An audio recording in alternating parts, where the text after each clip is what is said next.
A financial bloodbath for restaurants in America is a possibility, and retail prices are slashed. Today, I read an article on ZeroHedge.com written by Tyler Durden, likely a pseudonym for writers at ZeroHedge, titled, "A Restaurant Apocalypse is Starting to Sweep Across America, and that is really bad news for the U.S. economy." According to the author, you can get a really good idea how the U.S. economy is doing by watching restaurants in your area. When the economy is booming, restaurant parking lots are full, and chains are feverishly establishing new locations. But when the economy is struggling, restaurants get a lot less traffic, and poor performing locations get shut down. Sadly, in 2024, it appears that a restaurant apocalypse has started to sweep across America. Most people have very little discretionary income to spend as a result of our cost of living crisis, and that is particularly true for young adults. Americans under the age of 40 love to eat out, but these days, most of them are experiencing financial stress, and this is having an enormous impact on the restaurant industry.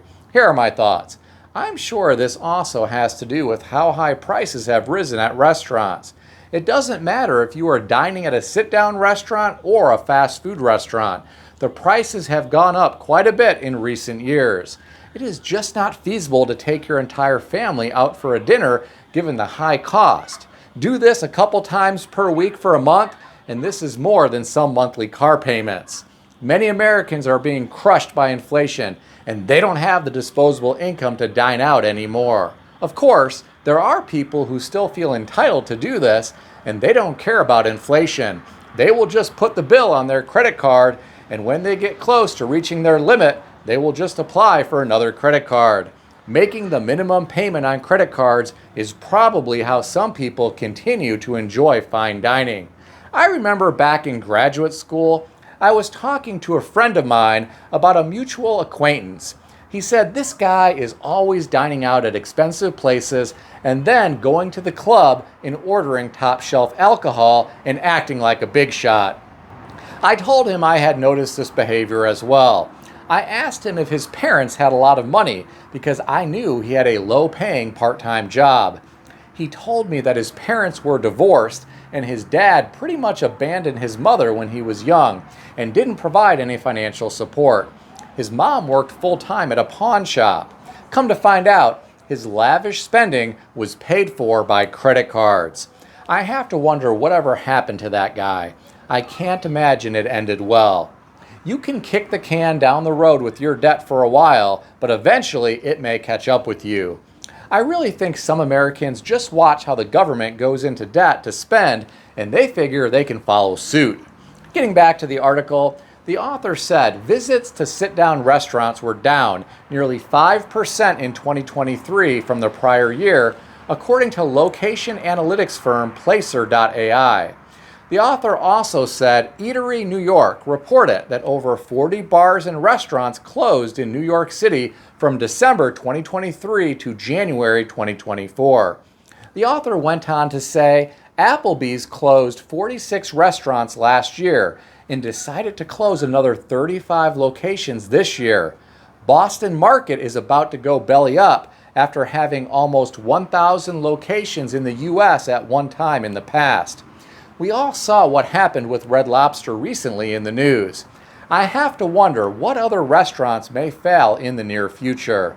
I'm glad that I am not in the restaurant business. Some owners are paying more for property taxes and insurance, and they are paying more for food.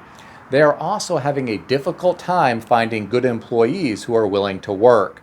Some have invested money to purchase AI robots that take your order and then bring you your food and drinks. It will be interesting to see how that works out in the long term. Back in 2018, an acquaintance of mine built a restaurant from scratch. After 2020, he started making a ton of money when people had all of their stimulus checks and interest rates were low. He even went out and bought a $120,000 sports car. About a year and a half ago, he started building a second restaurant because he thought that he could double his income. Well, he hasn't been getting as much traffic, And now the overhead for the two restaurants is starting to really create some financial stress in his life. I really hope he can hold it all together long term. The contractors really put him on the elevator when they were building the second restaurant. The overruns were insane. I have to wonder how many other business people are in a similar situation right now. I am sure some are being crushed by the overhead now that people are not spending as much on dining out. The author of this article called the situation in America a restaurant apocalypse. I have to wonder if this could turn into a financial bloodbath in the restaurant industry in the future, depending on what happens with the economy.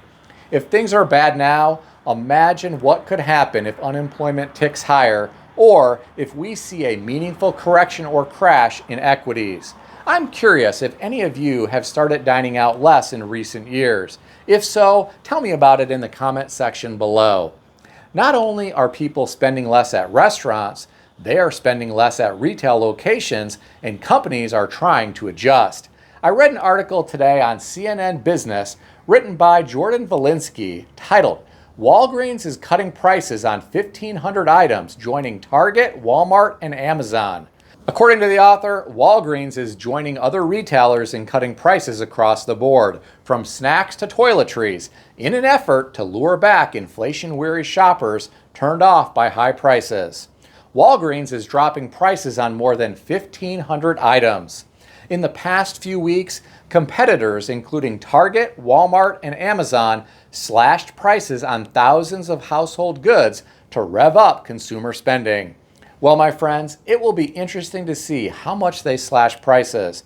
I have to wonder if any prices will drop to pre-2020 levels. I'm a bit skeptical they will.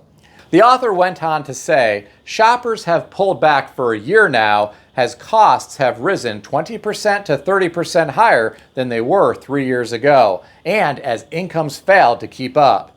This is the big problem from my perspective. Incomes just haven't kept pace with inflation across the board. People are struggling with higher prices at the store, higher prices at car dealerships, higher rent prices, higher property taxes, higher insurance, higher medical bills, higher daycare costs, and higher cell phone bills. The good news is you can get a flat panel television for less money these days. I see these stockpiled at a lot of stores. Too bad most people already have several and don't need another. The things that people do need are very expensive, and their employers haven't adjusted their pay to compensate. Cost of living raises often don't keep pace with government CPI, or what some people like to call the CP lie. Many believe true inflation far surpasses the government CPI figures. I'm sure a lot of you would agree. My heart goes out to Americans who are struggling with inflation right now. I don't know how some people with multiple children are doing it. I suppose some are very stoic and look like they have all of their financial affairs in good order. Behind the scenes, I'm sure some are very stressed out right now. Do you know people like this? If so, tell me about them in the comment section below. Please keep in mind that everything in this video is for entertainment purposes only, and nothing in this video is financial advice or advice of any kind.